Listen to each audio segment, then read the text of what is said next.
O Salmo 139 responde a pergunta mais inquietante, mais trágica da vida humana, que é: quem sou eu? Para onde eu vou? Da onde nós viemos? Eu sei que são questões que são debatidas há milênios, mas o Salmo 139, ele responde esta pergunta: quem sou eu? A resposta é: você é plenamente conhecido por Deus. Não há nada em você que Deus não veja. Você é plenamente amado. Mesmo assim, ele não foge de você. Você é intencionalmente criado. Deus nos criou com uma intenção. Sua existência não é um acidente. Você é divinamente acompanhado. Em nenhum lugar você está sozinho. Então, essas verdades fundamentais que eu comecei falando no outro vídeo têm contrapartidas, têm desavenças com aquilo que o mundo prega. Porque o mundo ele vai pregar uma sociedade líquida, uma sociedade sem princípios, uma sociedade que diz que você é aquilo que você quer. Mas na verdade a gente sabe que isso não se sustenta. É tanto que hoje em dia pessoas que já andaram pelo mundo fazendo o que queriam, hoje escolhem o cristianismo porque sabem que o fato de você fazer o que você quer, fazer o que dá na telha, isso não se sustenta. O homem precisa de uma cerca, o homem precisa de um plano, de um trilho. Seja você quem for, seja a cultura que for, isso não é exclusivo da cultura judaico-cristã do mundo ocidental. O homem, ele não sabe governar o homem. Todas as vezes que o homem tentou governar o homem, surgiram as grandes guerras. Você vê a história de Napoleão, você vê a história do rei Charles, você vê a Primeira e Segunda Guerra Mundial, o que acontece hoje, a guerra nas Coreias, todas as vezes que o homem tentou governar sozinho, os grandes impérios que caíram na humanidade são reflexos do homem tentando governar o homem. Roma, ela não cai de fora para dentro. Não foram os bárbaros que derrubaram, destruíram o Império Romano. Roma caiu de dentro para fora. O Senado, as mentiras, a corrupção não se sustentava mais. Então, para onde eu quero ir, para onde eu quero chegar nesse momento, nesse vídeo?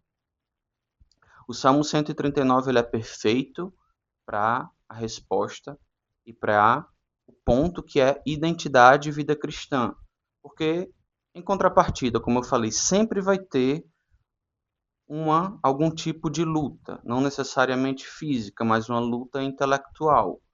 O que que o mundo diz? O mundo diz que você vale pelo que você produz, principalmente se você é homem. Se você é mulher, você ainda tem um benefício de ser reconhecida pela sua, talvez pela sua identidade, o seu caráter, ou sua beleza, né? Eu não quis dizer beleza primeiro, é, mas se você é homem, você só é reconhecido pelo que você faz. Ah, fulano de tal, Cassiano, José, João ali, Francisco, o que que ele faz, o que que ele... O mundo ele não nos reconhece, querido amigo homem, pelo que você é, ele reconhece pelo que você faz. Só existem duas pessoas que nos reconhecem, pessoas, estou falando terráqueos, né, humanos, que nos reconhecem pelo que nós somos. A nossa mãe e uma mulher matriarca verdadeira.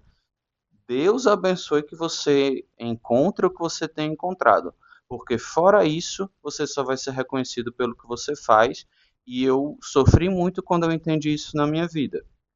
Mas o mundo diz que você vale pelo que você produz, principalmente se você é homem.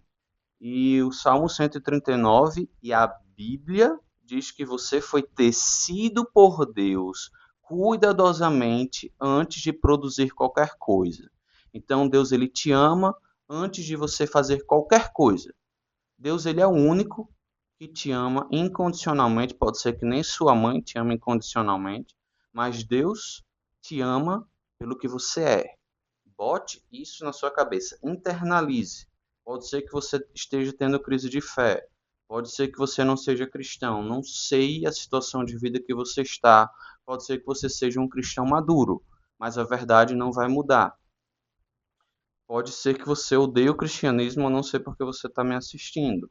Talvez pelo, enfim, pelo YouTube. Mas não TDAH agora não. Pode ser que você tenha vários pensamentos diferentes, mas a verdade não vai mudar. Deus, ele nos ama pelo que nós somos. E às vezes isso é difícil, porque a gente quer fazer alguma coisa. A salvação, ela é de graça. A salvação, ela é uma obra de Cristo. E isso é difícil de entender. Muitas vezes nós queremos salvação mais alguma coisa. Todas as heresias da humanidade sempre é Cristo mais alguma coisa. Por que que surgiu a reforma protestante? Porque a Igreja Católica estava pregando o quê? Cristo salva, mas a gente precisa de Maria. Cristo salva, mas a gente precisa das obras. O que algumas derivações do cristianismo fazem hoje. Não estou falando mal do catolicismo. Hoje existem também outra situação, mas chegou um momento que os cristãos falavam isso. Falava que Cristo é real, mas a gente precisa fazer alguma coisa. O que muitas igrejas evangélicas fazem hoje. Cristo existe, Cristo salva, mas você precisa dar o dízimo. Você precisa estar na igreja. Se você não tiver segunda, terça, quarta semana toda na igreja, você não é salvo. E aí, que pessoa salva é essa que vem na igreja quando dá, né? Então, assim, a salvação é uma obra incondicional de Deus. A questão é, você crê para a salvação, você tem fé salvífica. Se você tem, você vai ter frutos condizentes. Você vai ter uma vida de santidade, porque o Espírito Santo nos constrange a viver essa vida. E se você não liga para isso, você nunca foi salvo. Sinto muito. Se você vai para a igreja por obrigação, você nunca foi salvo. E se no momento você está tendo uma crise de identidade, por isso que você está assistindo esse vídeo, pare e reflita nisso.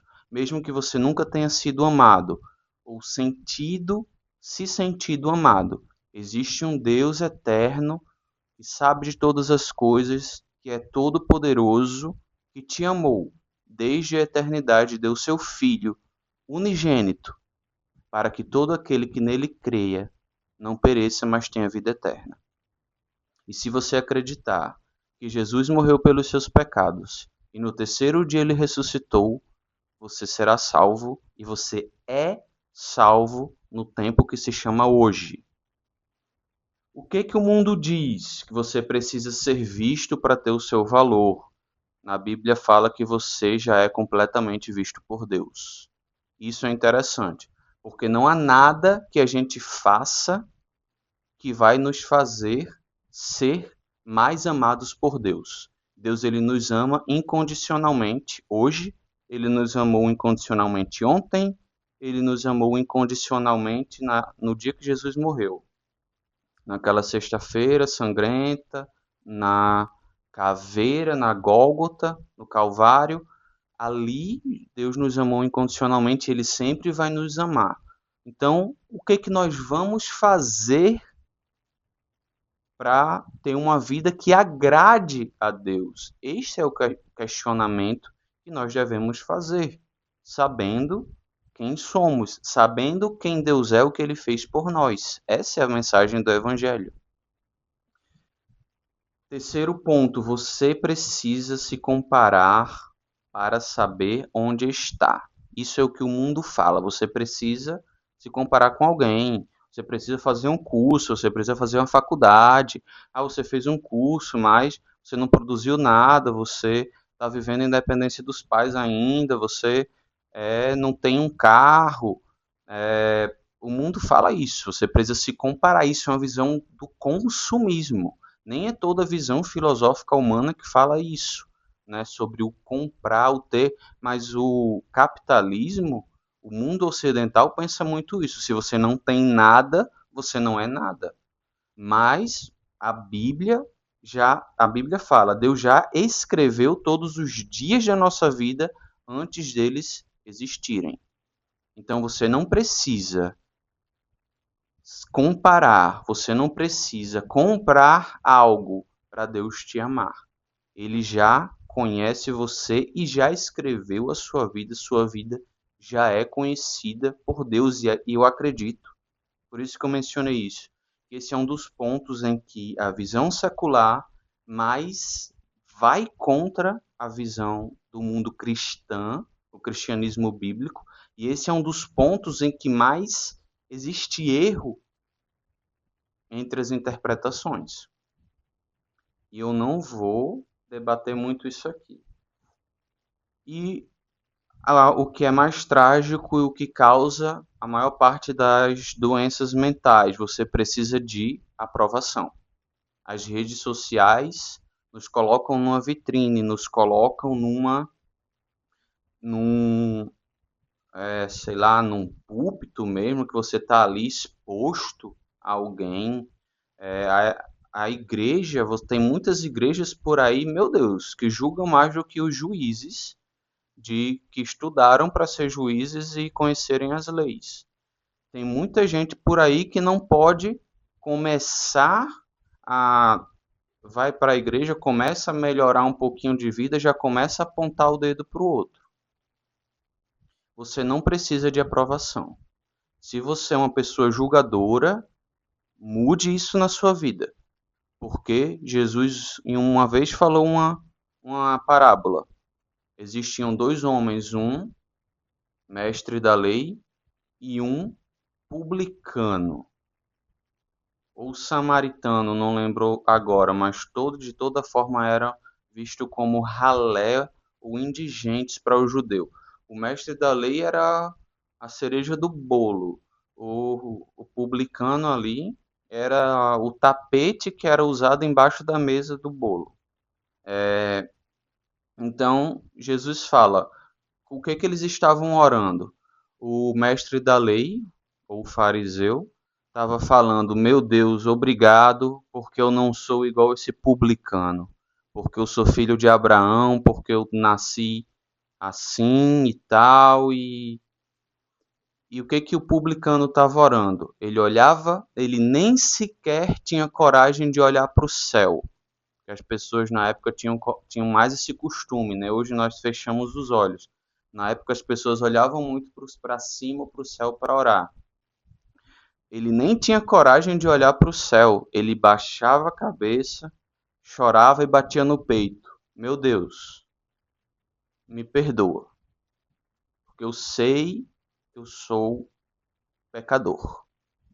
Jesus fala: o publicano foi para casa restaurado, o fariseu não. Então, pare de julgar os outros e olhe para a trave que está dentro do seu olho. E a mensagem central ela é poderosíssima do Salmo 139 e sobre a identidade cristã na Bíblia. Ela não é construída de fora para dentro, ela é revelada de dentro para fora, pelo olhar de Deus sobre nós. E isso eu vejo que é um ponto complicado, porque existem visões filosóficas como o existencialismo, que falam que as pessoas são plenas pelo fato de existirem. Mas isso não é suficiente para uma vida eterna. Tem pessoas que se contentam em viver e morrer com 80 anos e por elas tudo bem. Mas nós não fomos criados, nós temos a sensação de eternidade. Nós não queremos morrer, ninguém quer morrer. Por quê? Por que que a gente tem medo da morte? Se só existisse matéria, por que que a gente pensa nisso? Por que que existem tantas religiões, falsas religiões que falam com mortos, ou falam de mortos, ou falam de vida após a morte também, mas de uma maneira errada, porque o cristianismo não fica falando o que vai ser da vida após a morte. Ele só nos ensina a como chegar, né? A como viver aqui enquanto estamos aqui, porque a vida eterna é desde que você nasce. Você nasce, você vai morrer uma morte, mas depois você vai continuar vivo, ou no céu ou no inferno. É isso que o cristianismo fala em termos bem simplórios, mas partindo, né, para aplicações. Aqui reside alguma das maiores verdades da nossa vida hoje. O mundo moderno, com sua lógica de mercado e performance, nos avalia constantemente pelo que produzimos. Nossos diplomas, nosso salário, o número de seguidores, os bens que possuímos, somos definidos por aquilo que fazemos ou o que temos. Mas não é isso que a Bíblia fala. Deus, ele nos ama por aquilo que nós somos. É porque eu me sinto mal. Às vezes porque você vive em pecado. Às vezes porque você não está fazendo aquilo que Deus quer que você faça. Porque eu me sinto mal? Porque talvez você não conheça a Deus verdadeiramente. Ah, porque eu me sinto mal? Porque a vida é ruim. O mundo é mau. E a gente precisa entender isso. Nós vivemos num mundo onde as pessoas são lobos devoradores. Até os que se dizem cristãos muitas vezes são piores do que os que não professam nenhuma fé. O mundo é mau. Às vezes você vai estar sofrendo, não é porque você está fazendo nada de errado, meu amigo ou minha amiga. Você pode estar sofrendo por causa de escolhas dos seus antepassados. Você pode estar sofrendo por causa que o mundo, o mercado, ou o seu chefe, ou a sua família, sei lá, você pode estar sofrendo por causa de outra pessoa que realmente está te fazendo mal. Então, o que que a gente pode fazer nessas inúmeras situações? É o tipo de coisa que só o relacionamento com Deus vai dar uma resposta certa para cada situação. Mas eu quero ler outras passagens aqui. O mundo nos avalia pelo que nós produzimos, mas Jesus fala, não em Mateus 6, 19 e 20. Não acumuleis para vós tesouros na terra, acumulai para vós tesouros no céu, porque o que é elevado entre os homens é a abominação diante de Deus. Lógico, eu estou falando isso nesse contexto, tá? Lucas 16:15. O que é elevado entre os homens é abominação diante de Deus. Deus, ele não julga como o mundo julga.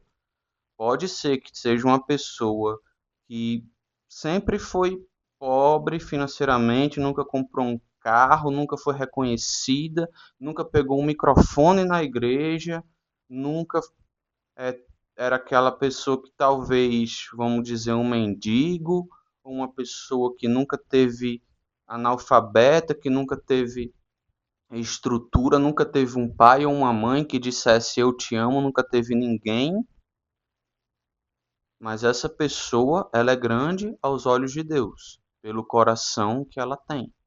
E só Deus sabe o coração de cada um. Segundo Coríntios 18:10, porque não é aprovado quem a si mesmo se recomenda, mas aquele que o Senhor recomenda. Então, o mundo está aí, demonstra. Quem não é visto não é lembrado. Ah, você tem que ser bom, mas você tem que ter postura, você tem que. Lógico, tem coisas que são saudáveis, mas não basta ser bom. Eu estou tentando lembrar de uma frase que é muito falada hoje em dia.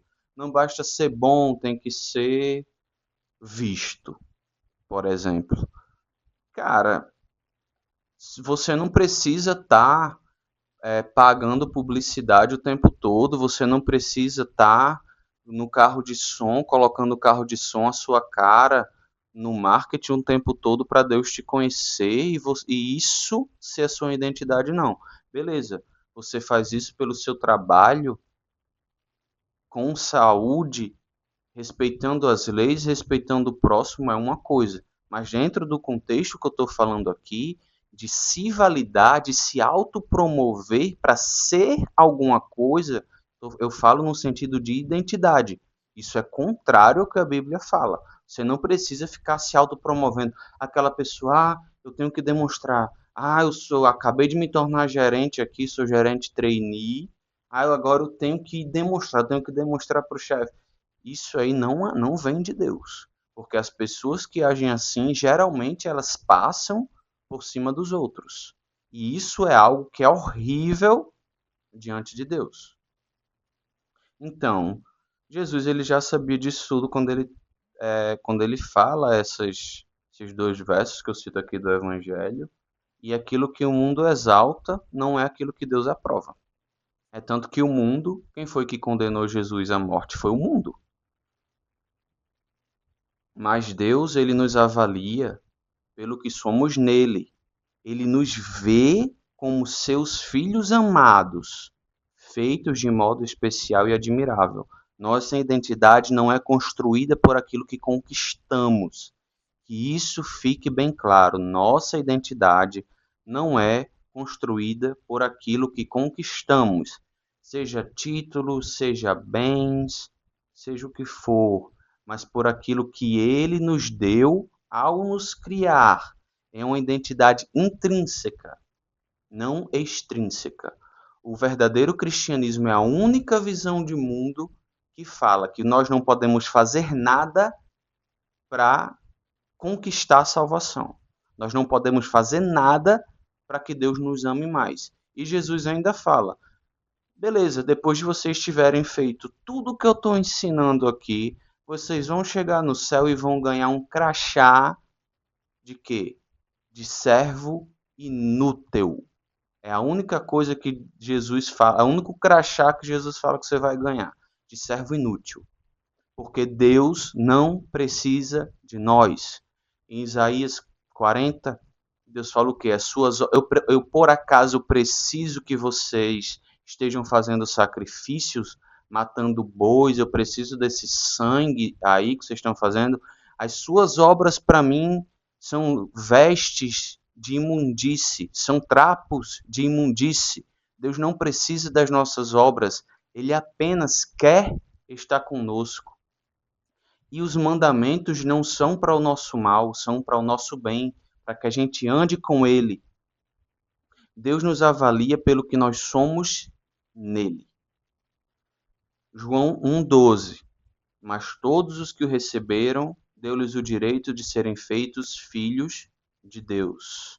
Jesus ele veio para um povo específico, mas o plano de Deus sempre foi salvar todo o mundo, todas as pessoas de todas as nações.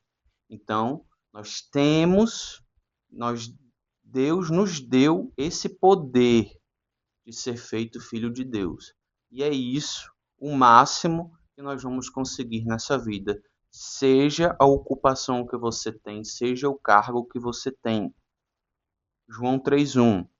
Vede que amor nos concedeu o Pai, que fôssemos chamados filhos de Deus. 1 João, desculpa, 3,1.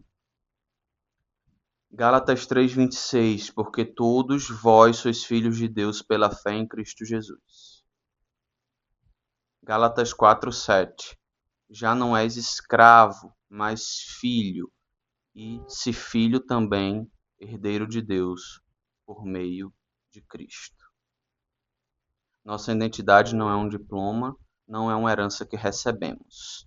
E Jesus, ele já sabia quem era no Pai. E por isso que nós devemos olhar para Cristo, como ele fala em João 10:30. Eu e o Pai somos um. Eu sou o bom pastor dá vida pelas ovelhas. Em João 10:38, o Pai está em mim, eu estou no Pai. Pense nisso, reflita nisso nas palavras de Cristo. Porque nós não buscamos a nossa vontade, mas a vontade de Deus, assim como Jesus não buscava a vontade dele, mas a vontade de Deus que o enviou. Quando nós